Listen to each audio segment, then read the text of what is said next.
বসুন্ধরা গুঁড়া মশলা, healthy kitchen. সবাইকে আমন্ত্রণ জানাচ্ছি পবিত্র মাহে রমজানের দীপ্ত টেলিভিশনের বিশেষ আয়োজন বসুন্ধরা গুঁড়া মশলা হেলদি কিচেন থেকে আমি কাকলি। আর আমার সাথে উপস্থিত থাকবেন একজন নিউট্রিশনিস্ট। তিনি আপনাদের তৈরি করে দেখাবে ইজি, টেস্টি এবং হেলদি রেসিপি। চলুন দেখে নিচ্ছি কে আছে আজকে আমাদের সাথে।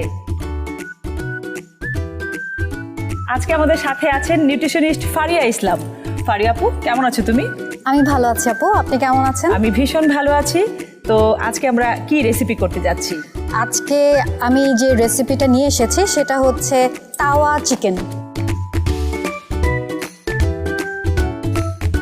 বাহ, তাওয়া চিকেন। তাহলে আমরা শুরু করি এবং কি কি লাগছে এক নজর একটু দেখে নিই আমরা। হ্যাঁ, আমাদের লাগবে হচ্ছে চিকেন, আদা বাটা, মাখন, রসুন বাটা, খানিকটা লবণ, টমেটো কুচি, আমরা মরিচ কুচি, একটু লেবুর রস, পেঁয়াজ কুচি এবং ধনেপাতা কুচি। আর লাগছে বসুন্ধরা গুঁড়া মশলা। গুঁড়া মশলা সব রকম দেখতে পাচ্ছি আছে এখানে, আর তেলও আপনার জন্য আছে। এবার তাহলে আমরা শুরু করতে পারি? হ্যাঁ, অবশ্যই। ওকে।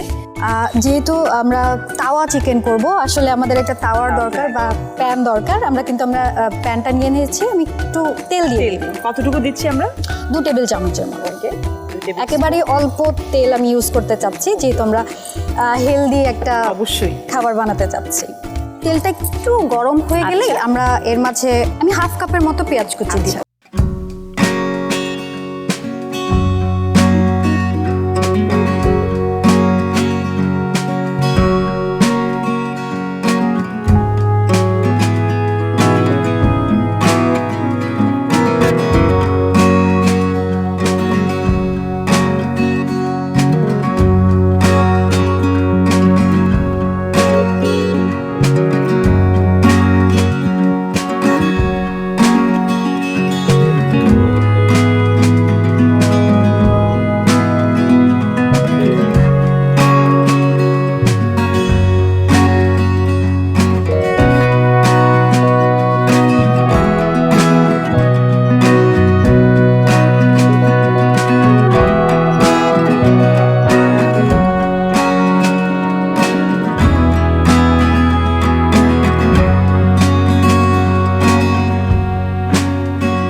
সমান অল্প একটু আমরা একটু হলুদ গুঁড়ো দিয়ে দিলাম। এ পর্যায়ে দিচ্ছি আমরা জিরা গুঁড়ো, তাই তো? হ্যাঁ, এখানে দিচ্ছি জিরা গুঁড়ো খানিকটা, হাফ টিস্পুন।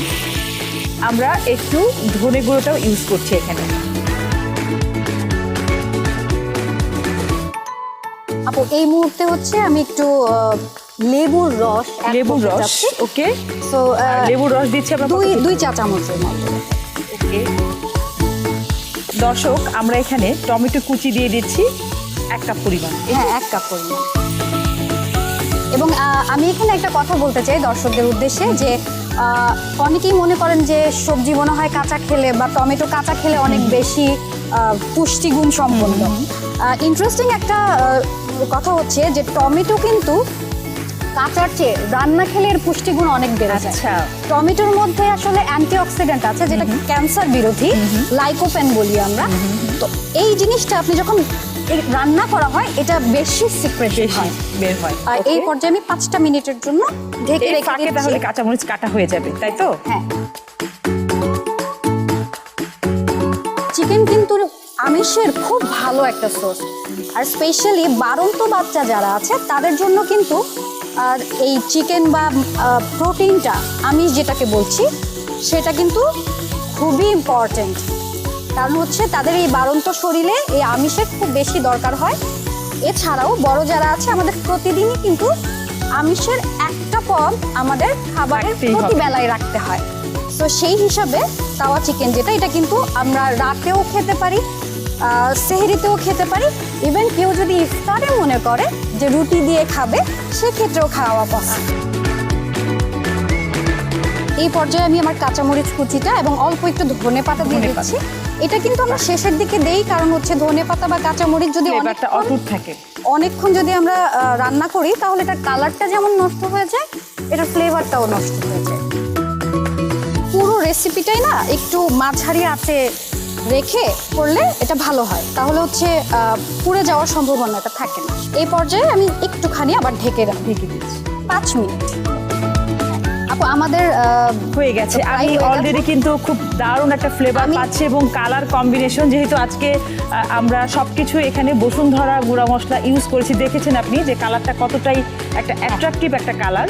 একদম শেষ মুহূর্তে আমি যেটা করব সেটা হচ্ছে আমি বাটার কিছুটা বাটার অ্যাড করে দিব। কেউ চাইলে এটা স্কিপ করতে পারে, বাট বাটারটা দিলে এই যে চিকেনের একটা এক্সট্রা ফ্লেভার, এটা বাচ্চারা খুবই পছন্দ করে এবং গ্লেজে একটা ব্যাপার চলে আসে। আর আর আমরা জানি যে বাটার থেকে কিন্তু গ্লেজ দেয় এবং দেখতেও ভালো শুধু লাগে। তাই না, বাটার যদিও স্যাচুরেটেড ফ্যাট, খুব বেশি পরিমাণে খাওয়া উচিত না, কিন্তু বাটার কিন্তু ক্যালসিয়াম, ভিটামিন ডি এবং মিল্ক জাতীয় যে ভালো সোর্স, খুবই ভালো সোর্স। আমাদের যে ভুল ধারণাটা যে ফ্যাট মানেই হচ্ছে খারাপ, এটা আসলে পরিবর্তন করে কোয়ালিটি অফ ফ্যাটের দিকে নজর দিতে হবে, যে আমরা কোন ধরনের ফ্যাটগুলো কনজিউম করছি। আমার মনে হচ্ছে হয়ে গেছে, আমার কালারটা অলরেডি চলে হয়ে এসেছে। গেছে। এবার